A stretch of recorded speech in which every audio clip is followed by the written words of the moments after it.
પણ ભગવાન કે માતાજી મોટા તો સજ, પણ ભગવાન ને મોટા બનાવે, માતાજી ને મોટા બનાવે તો એના ભક્તો. તો મારા કરતા તો તમે મોટા મારા ભક્ત કહેવાઓ. હું આવું બહુ શરમાતા બોલું છું.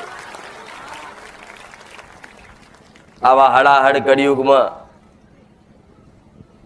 આવા ભાવિક ભક્તો મને બહુસરના ના મળ્યા હોત તો આવી ના ગાદી હોત, ના મારા દીકરાની ઓઠે આવી સતની વાતો ના મળતી હોત.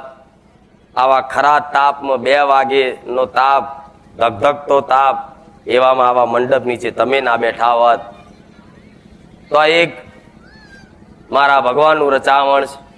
નહીં મેં માતાએ કશું કર્યું કે નહીં તમે કોઈ કશું કર્યું, પણ આ તો મારા ભગવાનની લીલા છે ને કે કંઈક ને ધર્મના માર્ગે લાવવાના છે ને, એટલે મારા ભગવાને મને બહુસરને જાગૃત બનાવી છે. હું સોલંકી